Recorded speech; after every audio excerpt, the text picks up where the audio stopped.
अस्सलाम वालेकुम and good evening. मैं हूं मेहर बुखारी। आज सुबह वज़ीर दाखिला शेख रशीद और वज़ीर आला सिंध मुराद अली शाह की बाज़ाब्ता मुलाकात हुई। मुलाकात के बाद प्रेस कॉन्फ्रेंस में वज़ीर दाखिला शेख रशीद का कहना था कि ना कोई गवर्नर राज है, ना वज़ीर आज़म मरकज़ की तरफ से सिंध में मुदाखलत करना चाहते हैं। अमन सूबा सिंध और वफाक का मुश्तरका मसला है। तमाम इदारे एक लाइन पर हैं। सिंध पुलिस को जिस किस्म का असलहा दरकार होगा वो उन्हें दिया जाएगा। डाकुओं के खिलाफ ऑपरेशन में सिंध पुलिस के साथ सिंध रेंजर्स भी काम करने को तैयार हैं।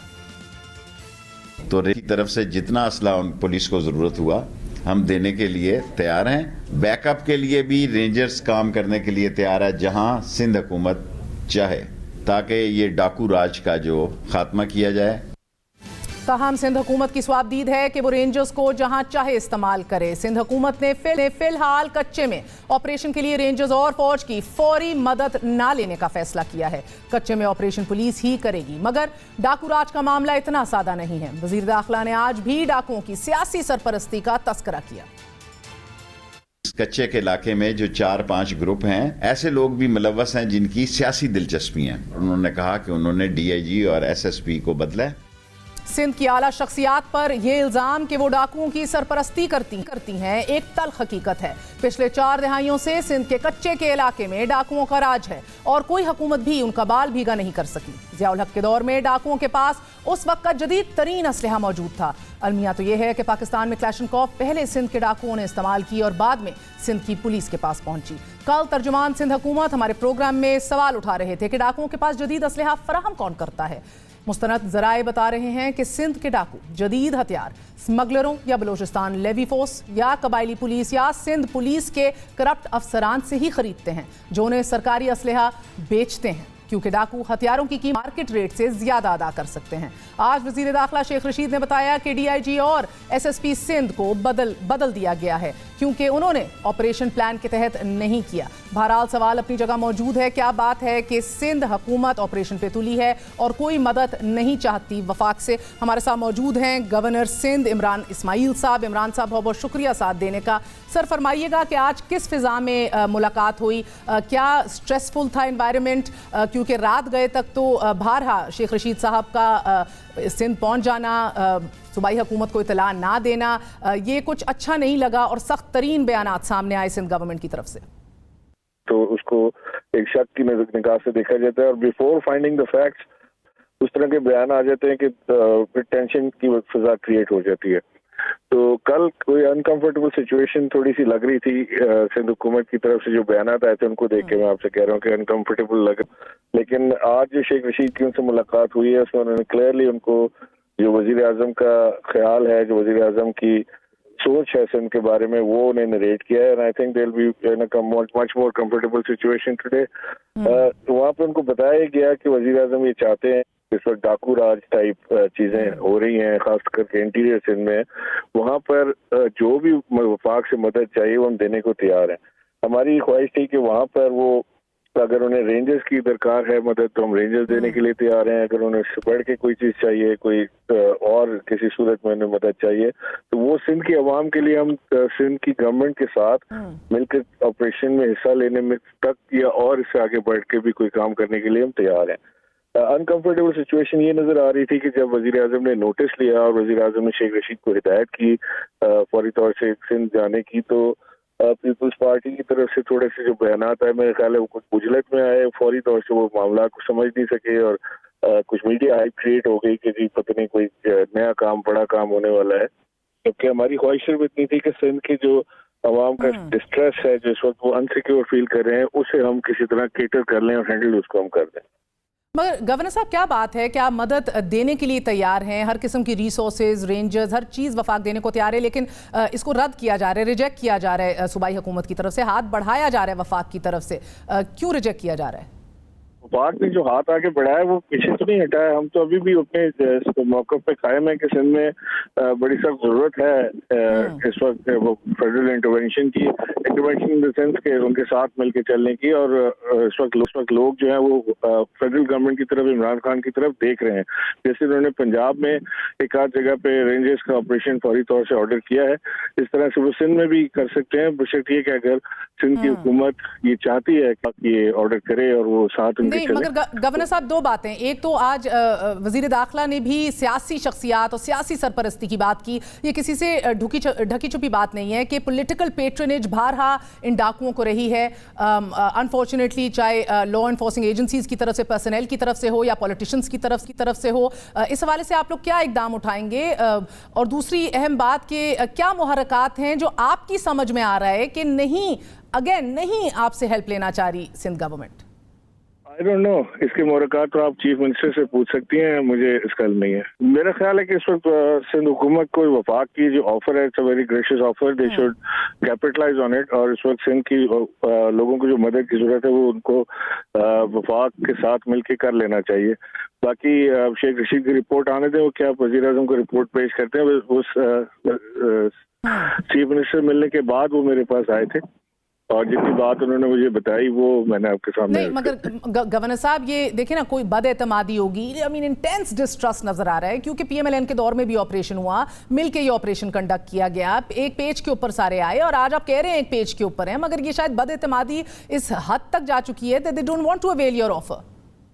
नहीं, मेरा ख्याल है कि वो इस वक्त ट्राई करना चाह रहे हैं अपनी सिंध पुलिस के साथ इसको हैंडल करने की।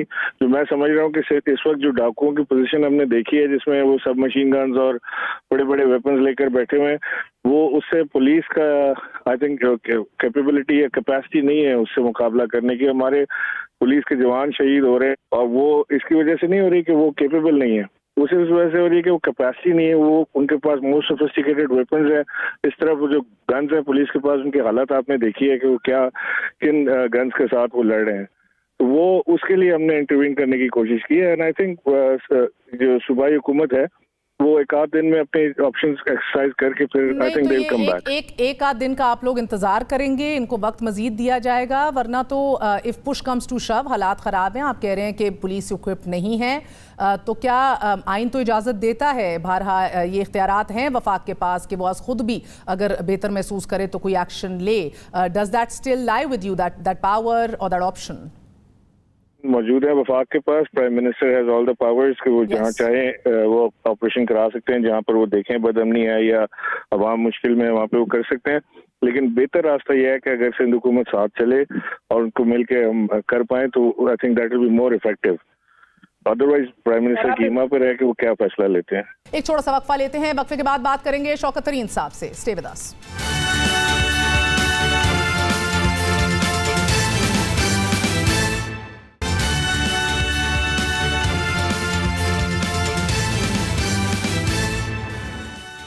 कौमी इक्तिसादी काउंसिल की एग्जीक्यूटिव कमेटी एक्नेक ने 361 अरब रुपए मालियत के 9 मेगा प्रोजेक्ट्स की मंजूरी दे दी है। वजीर खजाना शौकत तरीन की सरबराही में 306 किलोमीटर तवील हैदराबाद सक्खर मोटरवे की निजी शोबे के ताउन से तामीर की मंजूरी दे दी गई। इस मंसूबे पर 191.5 अरब रुपए लागत आएगी। Amongst a lot of other projects, नाजरीन गुज़िश्ता एक हफ्ते से मुआशी शोबे में अच्छी खबरें सुनने को आ रही हैं। GDP की शरह नमू 3.9% हो गई। आज ही स्टॉक एक्सचेंज में शेयर की फरोख्त का नया रिकॉर्ड कायम कर दिया गया। आज स्टॉक मार्केट में 2 अरब से जायद शेयर्स की खरीदो फरोख्त हुई और कल भी 1 अरब 56 करोड़ से जायद की ट्रेडिंग हुई। काबीना की तवानाई कमेटी के मुताबिक रवां माली साल के पहले 10 माह में गर्दिशी कर्जे में 189 अरब रुपए की कमी देखने को मिली। तरसीलात ज़र का तारीख साज हुजम 24 अरब 20 करोड़ डॉलर से तजावुज कर गया कि जो गुज़िश्ता माली साल के मुकाबले में 29% जायद है और रवां माली साल में अब तक 384 अरब रुपए की टैक्स वसूलियां हो चुकी हैं कि जो गुज़िश्ता बरस से 14% जायद हैं। ये वो अशारिये हैं कि जो मुल्की माशी ग्राफ की बेहतरी को इंडिकेट कर रहे हैं। लेकिन ये जहन में रखिए, तमाम सनती ममालिक बशमूल यूरोप, नई सनती ममालिक जैसे कि जापान और पुराने सनती मुल्क भी जैसे कि जनूबी कोरिया, इनकी मुआशी तब्दीली के अमल का इन्हिसार ज़राई शोबे में मुस्तकिल बुनियादों पर तरक्की में ही होता है। ज़राअत का शोबा सनती तरक्की के लिए पैसा, मजदूर, ज़र मुबादला, सनत की तलब, ये सब कुछ पूरी करता है। पाकिस्तान ज़राअत में बिना तरक्की के ही सनती तरक्की की कोशिशें कर रहा है। क्यों कर रहा है? आज वजीर खजाना बेहतरी की नवीद सुना रहे हैं कि अगले साल मुआशी तरक्की 5% और इससे अगले साल 6% हो जाएगी। रेवेन्यू में 1000 अरब का इजाफा किया जाएगा। अगले माह फैटफ की ग्रे लिस्ट से निकल जाएंगे। नए बजट में नया टैक्स भी नहीं लगाएंगे और मिसाक मुईशत के लिए ऑपोजिशन से बात भी आगे बढ़ाई जाएगी। मुआशी इशारियों की असल सूरत हाल और बजट में आम आदमी को क्या रिलीफ मिलेगा, बात करते हैं वजीर खजाना शौकत तरीन साहब से। शौकत साहब अस्सलाम वालेकुम, बहुत बहुत शुक्रिया साथ देने का।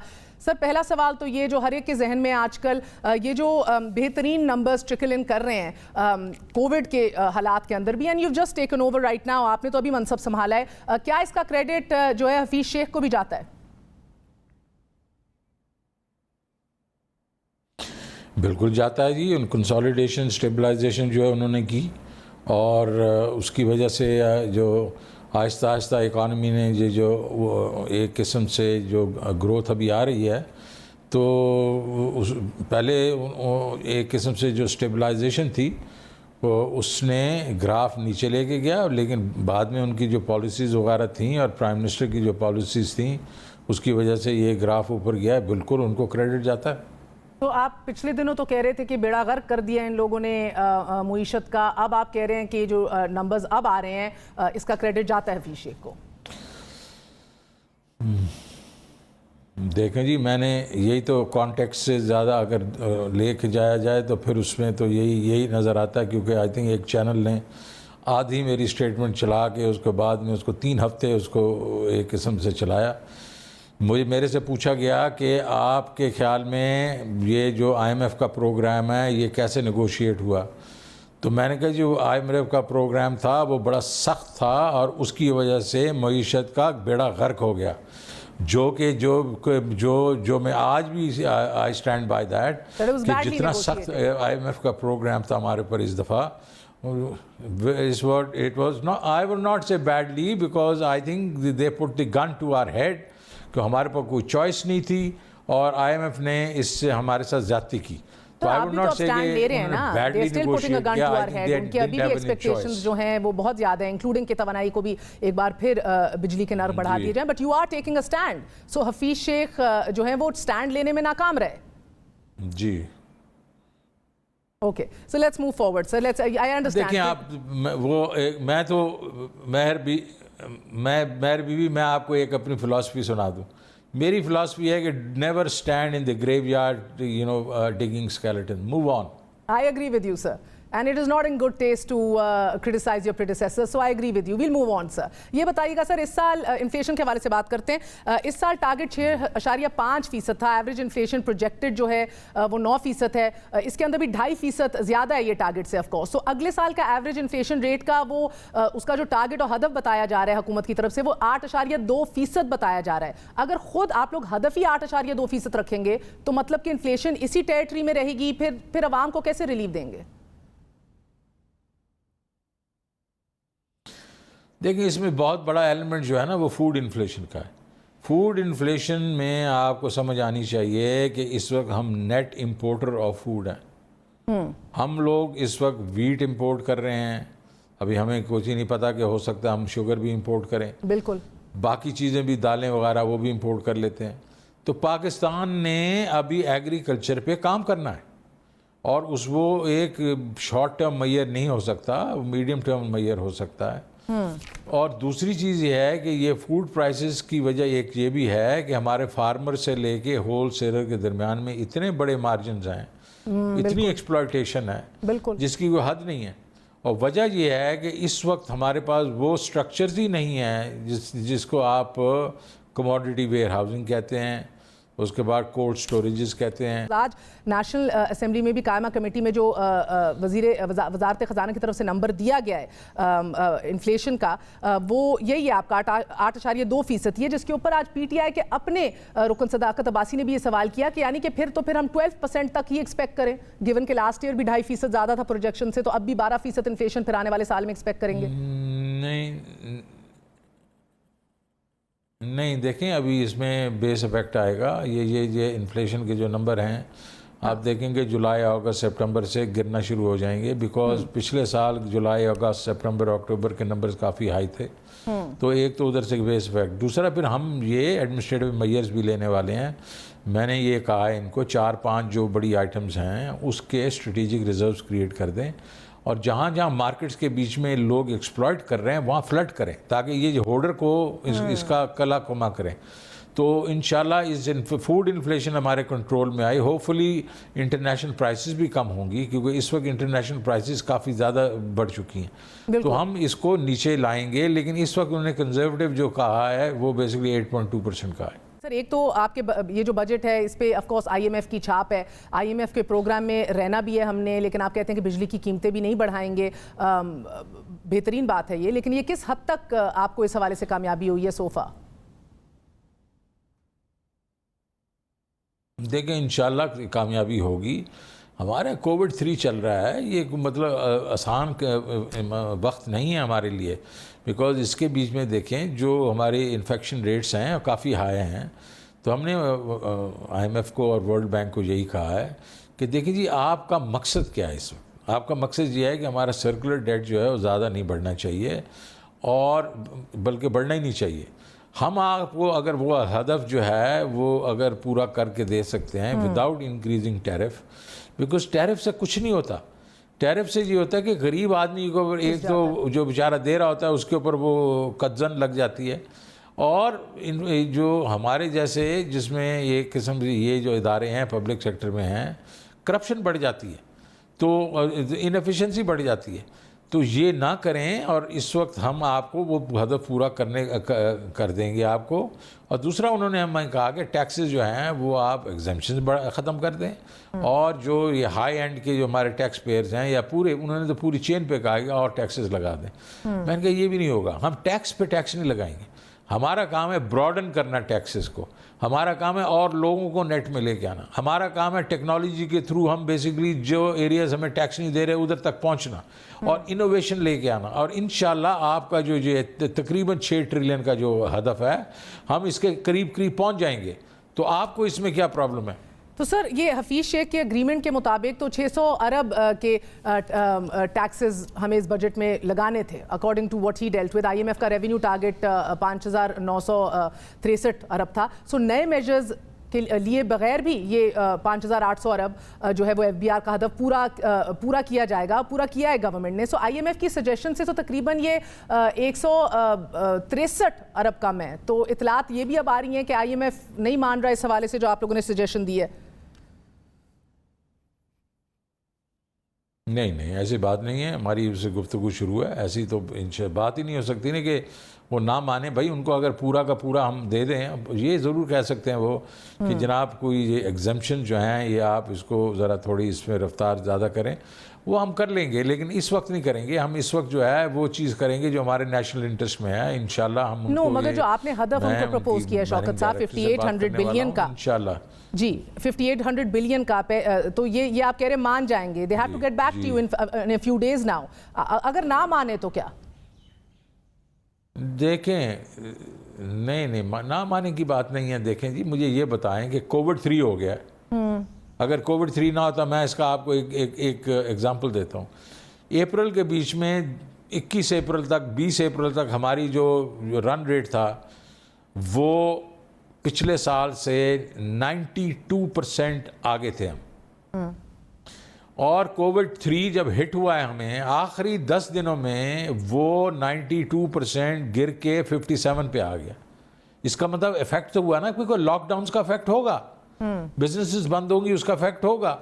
तो हमने उनको ये कहना, भाई ये तो बहुत कोई बड़ी बात नहीं है, 150 अरब की बात है। और हमने यहाँ तो अगर हम 58 पे पहुँच जाएंगे, which will be almost $1 trillion over this year, because इस साल हम एक्सीड करेंगे। हमारा जो टारगेट 5616 है, इंशाल्लाह इससे ऊपर जाएंगे हम। बिकॉज इस वक्त में भी हम जो रन कर रहे हैं ना, इस महीने भी नए फोर्स मेजोर कोई इतनी बड़ी फोर्स मेजोर नहीं है ना। देखें, मैं आपको ये बताऊं, मेरा जो एम होगा to meet the target of 6 trillion, लेकिन बजटिंग के बीच में उनके साथ हम एक बड़े सही तरीके से बात कर सकते हैं कि देखो ये जो है ये प्रूडेंट बजटिंग है। और इंशाल्लाह आप हर दफ़ा देखते हैं पाकिस्तान मीट नहीं करता टारगेट्स, हम अब मीट करना शुरू हो गए हैं। इस दफ़ा जो है हम अपना जो टारगेट है उसको मीट करेंगे या शायद एक्सीड करेंगे। अगले साल भी हम ये करने की कोशिश करेंगे।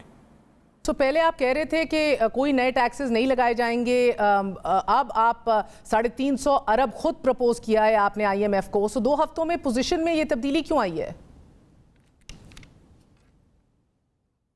किस चीज़ का 350 अरब? सर आप 350 अरब 350 अरब की कोई 350 अरब की आपने हमारे तो जो हम एग्जाम्पशन जो है नहीं, एग्जाम्पशन हमारे जो है वो हमने कम नहीं किए।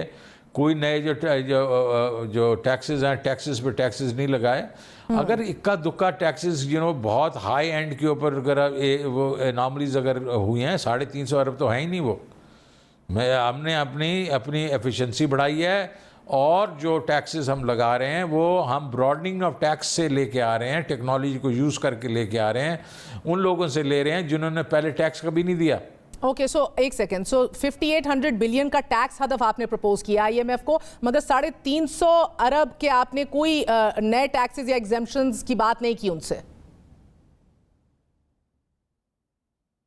बिल्कुल नहीं की, अभी तक तो बात चली नहीं है इसके ऊपर। वेरी इंटरेस्टिंग सर, बिकॉज ये रिपोर्ट हुआ है परसों, तो इसकी कोई तरदीद भी नहीं आई।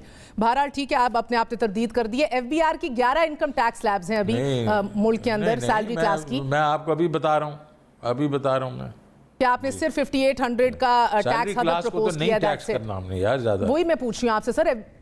FBR की 11 इनकम टैक्स या 11 स्लैब्स हैं for the salary class. IMF जो है वो इसको चाह रहा है कि आप 5 या 6 स्लैब्स कर दें। करेंगे, सोच रहे हैं? हम थोड़ा रैशनलाइज ज़रूर करेंगे, बट 5 या 6 नहीं करेंगे, हम इससे थोड़ा ज़्यादा ही रखेंगे। देखें, इवेंचुअली जो आदमी आज टैक्स दे रहा है उसको उससे ज़्यादा टैक्स नहीं देना चाहिए। बाकी स्लैब वगैरह आगे पीछे थोड़ी करनी होंगी, वो टेक्निकलिटी है। और ये जो हायर टैक्स ब्रैकेट्स में आते हैं उनके ऊपर भी ये बेस करती है आपकी बात? उनके लिए भी लागू है, एप्लीकेबल है? मेरी तो कोशिश ये है मेहर बीबी के किसी का भी टैक्स ज़्यादा नहीं होना चाहिए। हायर क्लास भी इस वक्त 35% दे रही है, क्योंकि 30% पहले था, उसके ऊपर हमने एक सरचार्ज लगाया हुआ है 5% का। तो ये एक लेवल पे आके, अच्छा उन्होंने कहा नहीं जी बारी दुनिया में तो मतलब 50% होता है उन लोगों के ऊपर टैक्स। मेरा व्यू ये है कि यार सैलरीड क्लास में आपकी तनख्वाहें कितनी हैं कि, और दूसरा ये है कि ये एक रिग्रेसिव पॉलिसी है to keep taxing the same people. ये रिग्रेसिव है मेरे नज़दीक। आप ब्रॉडन करें, या तो आपके इस वक्त कोई 15 मिलियन जो है वो टैक्स पेयर होते तो फिर तो आप बात और थी, लेकिन अगर आपके पास हैं ही सिर्फ 3-3.25 मिलियन जो टैक्स पेयर हैं, तो let's broaden the tax base and get the money rather than pyramiding. थोड़ा सा वक्फा लेते हैं, स्टे विद अस।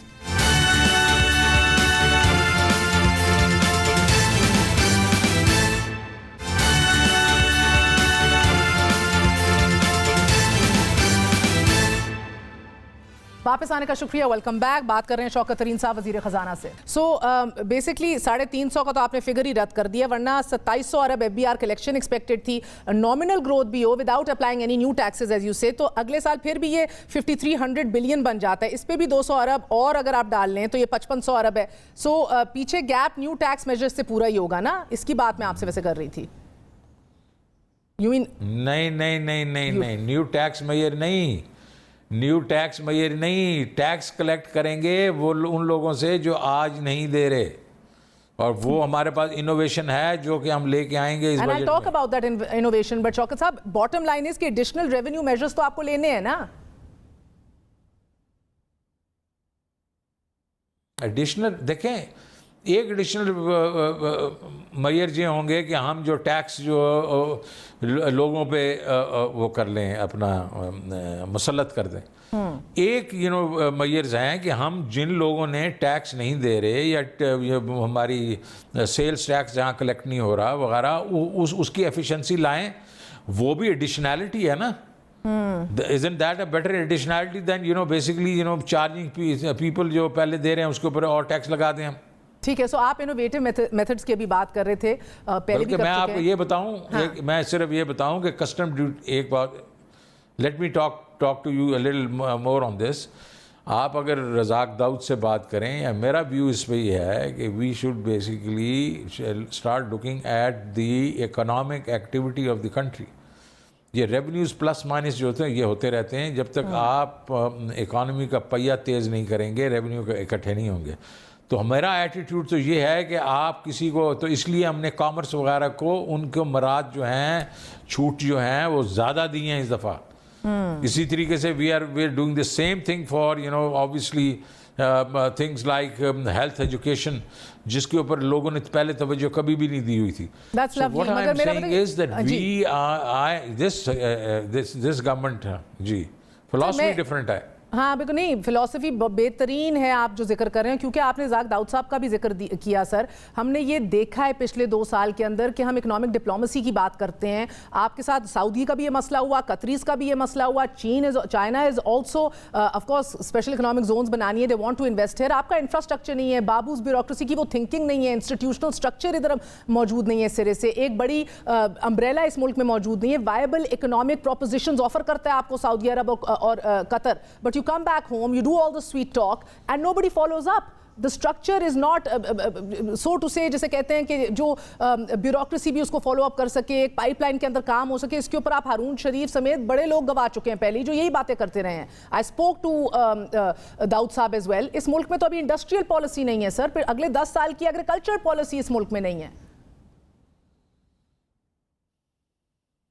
तो अभी देखें ना, वो सारा कुछ बन रहा है जो मैंने आपने गौर किया होगा, मैं आते ही मैंने 12 एरियाज़ की पूरे long term, short term, medium and long term plans बनवाए हैं उन्हीं लोगों से जिन्होंने इनको इम्प्लीमेंट करना है। सारे वो स्टेक होल्डर्स हैं, गवर्नमेंट के भी हैं, प्राइवेट सेक्टर के भी हैं।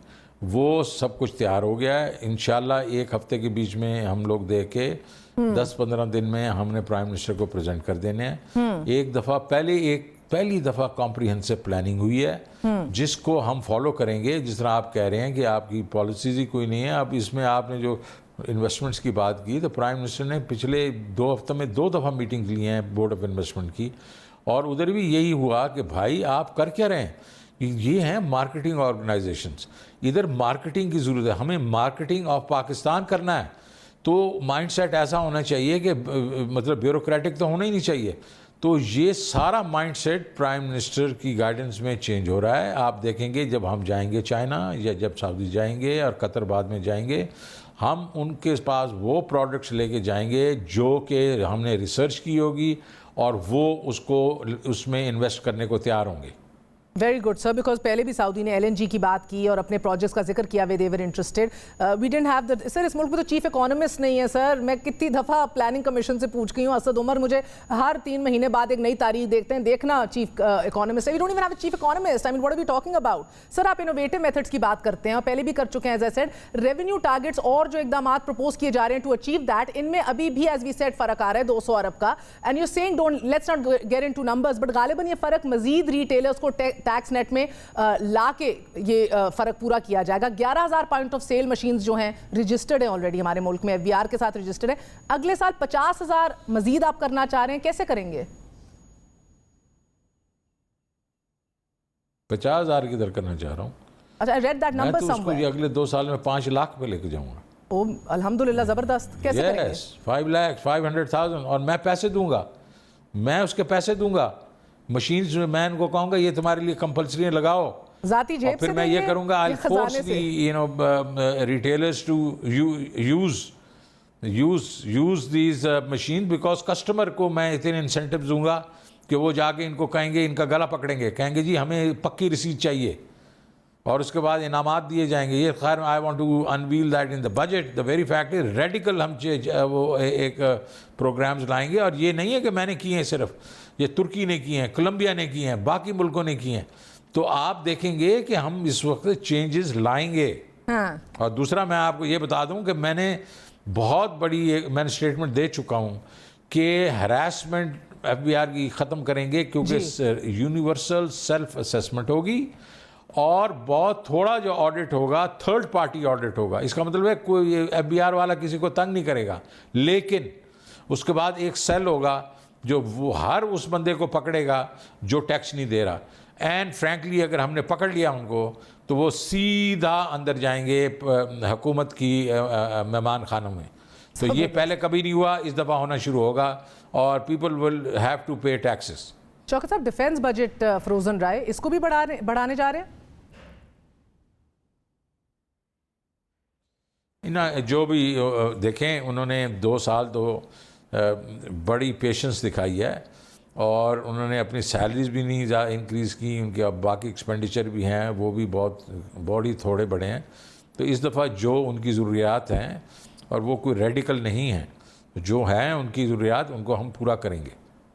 और ये आप इंक्रीज जो है इन्फ्लेशन रेट के मुताबिक करेंगे और नो? जी हाँ, बिल्कुल। देखें, सैलरी इंक्रीजेज वगैरह जो हैं, हम we are moving into a different direction.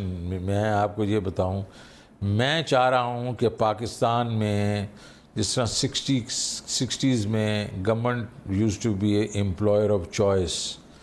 मेरा बाप मुझे कहता था तूने CSP ऑफिसर बनना है, because government was an employer of choice.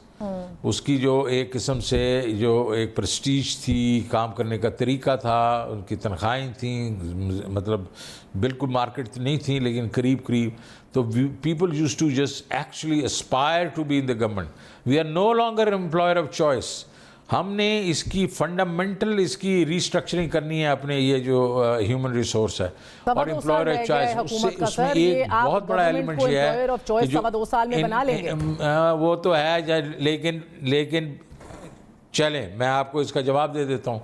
जब मैंने हबीब बैंक टेक ओवर किया था, मैं 3 साल लगाए थे, 3 साल में मैंने उसको टर्न अराउंड तो कर दिया था, लेकिन 3 साल में तो नहीं रिस्ट्रक्चर हुआ था ना पूरी तरीके से। फंडामेंटल चेंजेस की थी प्रोसेसेस में, credit process, human resource process, और वो मैं छोड़ के गया था, जाकिर महमूद ने उसको आगे लेके गया था।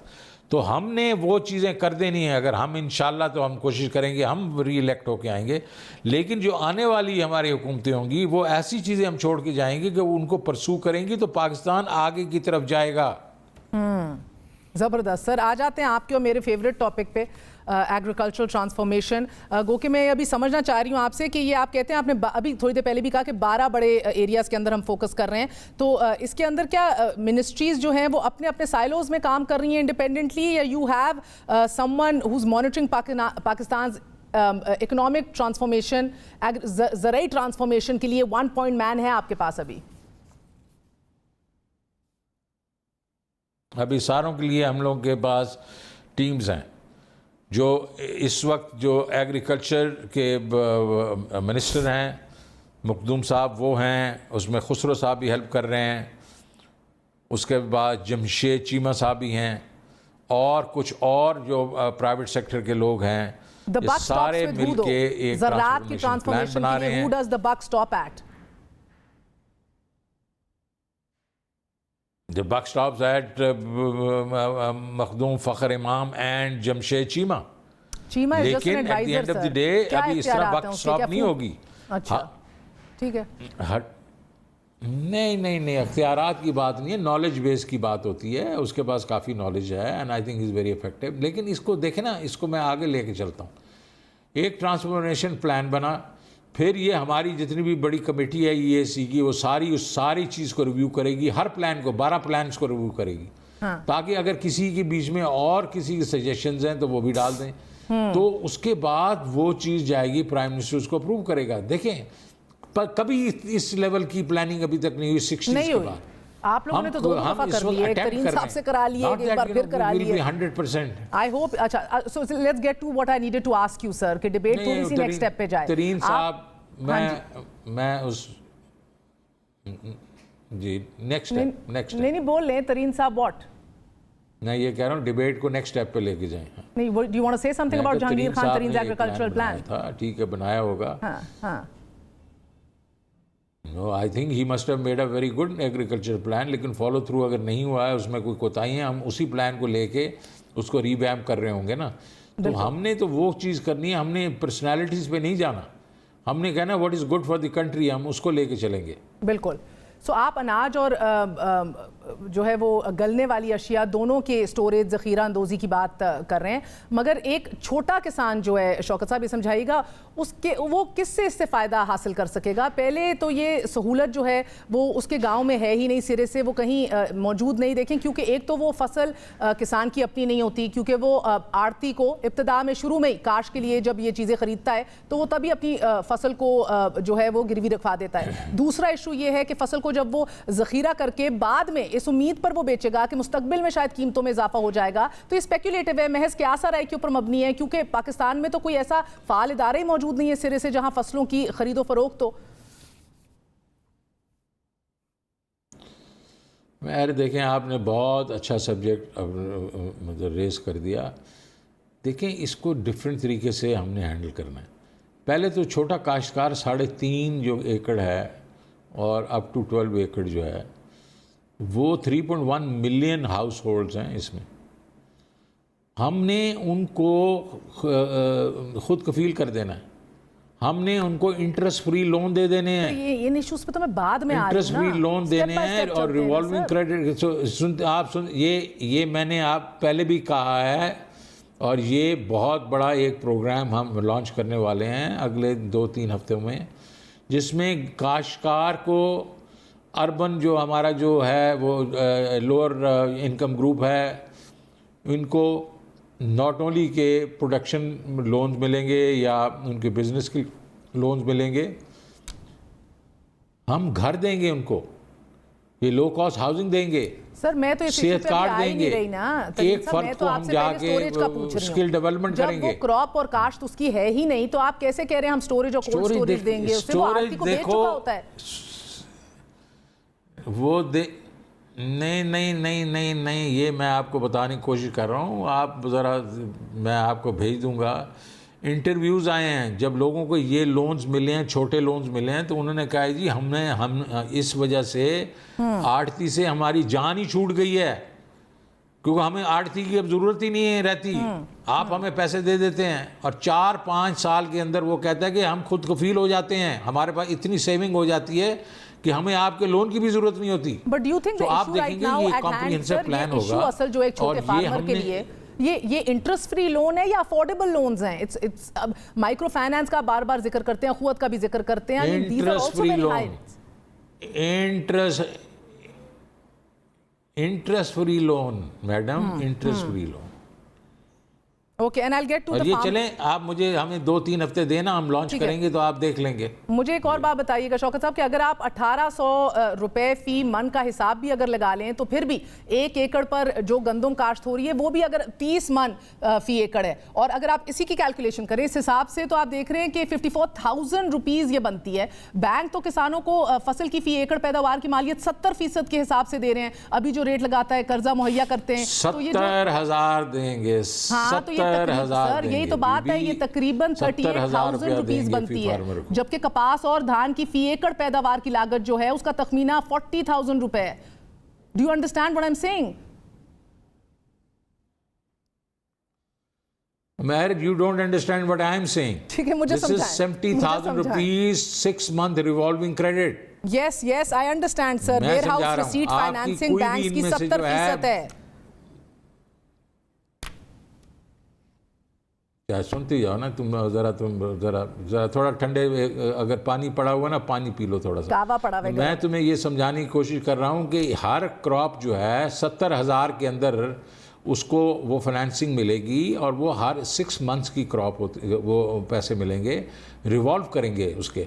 तो which means every crop he will be able to have enough money कि उसको वो बीज ले, ये कर ले, काश करके फिर अगली दफा फिर 70,000 उसको मिल जाएगा 6 महीने के बाद।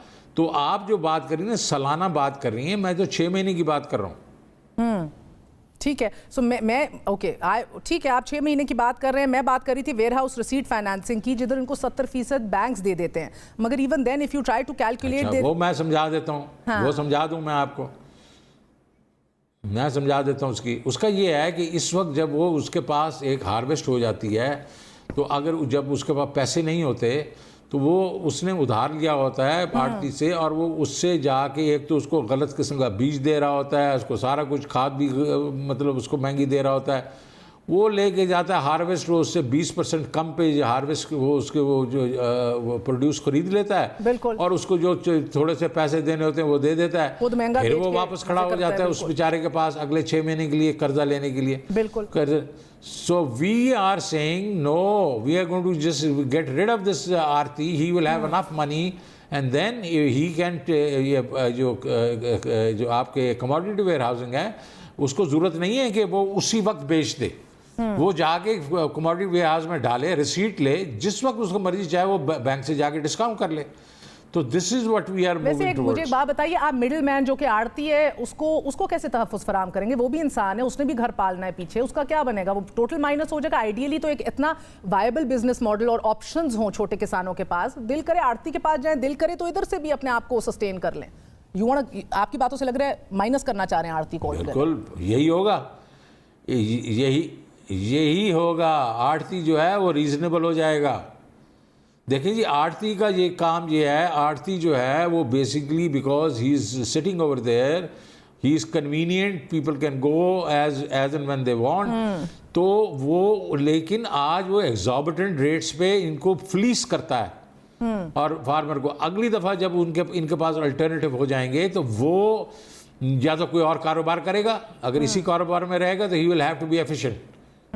ठीक है। और सर ये बहुत से किसानों की सीआईडी रिपोर्ट जो आती है, सीआईबी रिपोर्ट सॉरी, वो इतनी अच्छी नहीं होती, नेगेटिव होती है, मंफी होती है, क्योंकि ऑफ कोर्स वो जीटीबीएल से या तो डिफॉल्टर्स बन चुके होते हैं, ना दहिंदा, या कोई और ऑफ कोर्स वेदर की वजह से प्रॉब्लम्स होती हैं, सो मौसमी खराबी जैसे आप कह लेते हैं। तो ये खराबी की वजह से अनफॉर्चुनेटली ऑफ कोर्स इस सफ़र, हालांकि स्टेट बैंक ऑफ पाकिस्तान की जानिब से तो कोई ना दहिंदा हो जाने वाले किसान को कर्ज फरामी से मना नहीं किया गया ऑफिशियली, लेकिन फिर भी बैंक्स नहीं देते उसे। मंफी सीआईबी रिपोर्ट की वजह से they suffer, and this is not just small farmers, ये छोटे बिजनेसमैन वगैरह का भी इशू होता है। इसको कैसे एड्रेस करेंगे आप?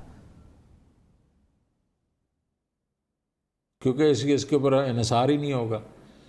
हमने रिटेल करना है through NGOs and through micro finance, वो रिटेल करेंगे। उनकी रिकवरी रेट्स जो हैं वो 99% हैं और वो कोलैटरल बेसिस पे नहीं करते। तो द वेरी फैक्ट इज़ कि वो सोशल कोलैटरल बेसिस पे करते हैं, और वहाँ ये कोई नहीं है कि भाई आपकी वो क्या रिपोर्ट जो है स्टेट बैंक की रिपोर्ट या फलानी रिपोर्ट, उसके ऊपर इन्हिसार नहीं होता उनका। तो इसलिए हम ये मॉडल लेके आ रहे हैं, वो ऐसा मॉडल लेके आ रहे हैं जिसमें सहूलत ही सहूलत हो। और हम ये इसलिए कर रहे हैं महर कि इस दफ़ा आई थिंक प्राइम मिनिस्टर का ये फ़िलासफ़ी है, और मैं उससे टोटली एग्री करता हूँ कि ये हमने बॉटम्स अप भी करना है। हम ट्रिकल डाउन में रह गए हैं पूरे 70 साल, और उसका आपने देखा कि हैज़ नेवर वर्कड। या ठीक है। सो सर ये भी साथ बताइएगा कि मामला किसानों और माइक्रो फाइनेंस क्लास का, आपने कहा कि बिला सूद कर्ज फराम करेंगे, ये बिला सूद के ऊपर फोकस रखना चाहिए, सस्ते कर्जों के ऊपर फोकस रखना चाहिए? देखें जी, छोटा किसान जो है उसको तो बिला सूद, और बाकी जो लो कॉस्ट हाउसिंग है उसके ऊपर हम एक अफोर्डेबल रखेंगे। और ये देखें, और दूसरा ये जो हम बिज़नेस के लिए लोन्स देंगे, जिस तरह कामयाब नौजवान है उसमें भी एक बड़ा नॉमिनल सा हम लेंगे, क्योंकि उस पर पैसे कमा रहा होगा। तो इसको हर प्रोडक्ट के ऊपर एक डिफरेंट ट्रीटमेंट होगा। ठीक है सर, आपने अभी तक छोटे कारोबारी तबके किसानों के हवाले से इनकी जो सेविंग्स बजट या जो रिस्क ये फेस करते हैं इंश्योरेंस के हवाले से, इसके ऊपर कोई बात नहीं की। इनका रिस्क और ज़िंदगी की साइकिल में, जैसे बच्चों की तालीमी अखराजात, सेहत से हेल्थ इमरजेंसीज या असासों की गुमशुदगी, इस तरह के बड़े बड़े इशूज़ का इनको सामना होता है। तो क्या किसान और छोटे कारोबारी तबके को इन खतरात से निपटने के लिए कोई इंश्योरेंस दी जाएगी, या इसके ऊपर आप काम कर रहे हैं? देखें, वो ये इंस्टीट्यूशंस को इंश्योरेंस दी जाएगी। ये जो इंस्टीट्यूशन देंगे उनके ऊपर हमारी ये क्रेडिट की इंश्योरेंस होगी, और आम आदमी के लिए जो हाउस होल्ड होगा उसके लिए सेहत कार्ड होगा फॉर द हेल्थ साइड। और अब हम ये भी सोच रहे हैं कि क्रॉप इंश्योरेंस, या जो आप कहते हैं फोर्स मेजोर इंश्योरेंस है, उसकी तरफ भी सोच रहे हैं कि वो भी दी जाए। कि कई दफ़ा हो जाता है कि फ्लड्स आ जाते हैं, ये आ जाता है वो, तो वो भी सोच रहे हैं उस साइड पे। लेकिन एक आप पहला देखें, स्टार्ट तो हम ये ले रहे हैं कि इन बेचारों को तो यार कभी, अब जिस तरह आप स्मॉल एंड मीडियम लोन्स की बात कर लें, स्मॉल एंड मीडियम लोन्स यार इस साल इस पूरे मुल्क में आपको पता है 1,80,000 हैं बस, दैट्स इट। और पता नहीं कितने मिलियन SMEs हैं। बिल्कुल। उसके ऊपर अभी जो प्रोग्राम आया है तो वो उसमें हम गवर्नमेंट ऑफ पाकिस्तान बड़े पैसे दे रही है अपनी जेब से, और वो ये है कि वो 9% पे मिलेगा और उस पर 40% की वो होगी अपना इंश्योरेंस होगी, क्रेडिट इंश्योरेंस, और वो क्लीन क्रेडिट होगा। अच्छा। No collateral. तो ये पहली दफ़ा इसकी ये लैंडमार्क किस्म की हम हरकतें कर रहे हैं। जबरदस्त सर। ये छोटे फार्मर को भी कोलैटरल नहीं रखवाना पड़ेगा, वो रखवा भी क्या सकता है सर। ठीक है, मुझे शौकतदीन साहब एक बड़ा अहम आपसे सवाल प्राइवेटाइजेशन के हवाले से भी पूछना है। सर 5 ट्रिलियन की हमारी इन्वेस्टमेंट्स हैं, असासे हैं, we earn about 1% on this, 7-8% का तो हम कर्ज ले लेते हैं सर। तो अगर आपको ये कल डिस्कस हो रही थी, आरिफ हबीब साहब he is part of your economic advisory council, उनसे भी ये मेरी बात हो रही थी। उनका ये मानना है कि अगर आप ये इसको डिसइन्वेस्ट भी कर दें, रिटायर भी कर दें, तो आप 5 ट्रिलियन महाना का मतलब है कि आपकी फिर भी सेविंग हो रही है, 7-8% की 5 ट्रिलियन पे सालाना आपकी बचत हो रही है। Will you look into this? देखें जी, आरिफ अभी मेरे दोस्त हैं, भाई हैं, उनको कहो यार 5 ट्रिलियन की बात कर रहे हो, कौन करेगा? 1991 से तो कोशिश कर रहे हैं सारे के सारे ये प्राइवेटाइजेशन हो जाए, नहीं होती सर। पावर सेक्टर में ही कर दें, 10 में से 5 डिस्कोज ने तो ये बिल्कुल ही कंपनियां जो हैं ये नुकसान मिनिस्ट्रीज के, सुनते जाएं मेरी बात, नहीं सुन ले मेरी बात, सुन ले, इसका तरीका कार है ना, इसलिए मैं वो समझा देता हूँ आपको। देखें इस वक्त इशू ये है कि जब हमने हबीब बैंक वगैरह और UBL वगैरह को जो प्राइवेटाइज किया था, उससे पहले एक अमल था जिसका था रीस्ट्रक्चरिंग। तो अभी हम यही कर रहे हैं कि सरमाया पाकिस्तान तो खैर बना था, लेकिन अब हम ये है कि 10 से 85 इंडस्ट्री है जो इसमें इस मद में आती है। 15 इंडस्ट्री इमीडिएटली उठाएंगे जो सबसे ज़्यादा लॉसेस कर रहे हैं, I mean that is more important. उसको हम मिनिस्ट्रियों में से निकाल देंगे और एक प्राइवेटाइजेशन के नीचे एक बोर्ड बनाएंगे जिसको वो प्राइवेट सेक्टर का बोर्ड होगा, उसमें कोई ब्यूरोक्रेट नहीं होगा, कोई पॉलिटिशियन नहीं होगा, सिर्फ प्रोफेशनल्स होंगे, और वो उनको मैनेज पहले रीस्ट्रक्चर करेंगे और फिर बेचते जाएंगे। सो स्टेप बाय स्टेप हम करेंगे, अदरवाइज ये हम बहुत बड़ी बात कर लेते हैं कि जी हम ये सब कुछ सेल कर दें। वो कैसे सेल कर दें यार, मेरा कौन करने देगा एक वक्त में आपको? Just tell me, PIA steel mills का क्या करेंगे? स्टील मिल्स बंद पड़ी है, PIA एक्सॉर्बिटेंट लॉसेस, इसके हवाले से ये सारे रीस्ट्रक्चर होंगे, रीस्ट्रक्चर दोनों PIA और स्टील मिल्स रीस्ट्रक्चर होंगे ये, और रीस्ट्रक्चरिंग के बाद they would be sold. Very interesting sir, बहुत बहुत शुक्रिया आपका। हमारे साथ शौकत तरीन मौजूद है, he seems to be a man with a mission, बहुत स्ट्रेट कट बातें कर रहे हैं। लेट्स सी कि अगर he can walk the talk, इसके ऊपर अमल दरामद होगा भी कि नहीं। आपको इंशाल्लाह अप टू डेट रखेंगे next week, budget week. I will see you all on Monday. Good night, Allah हाफिज़।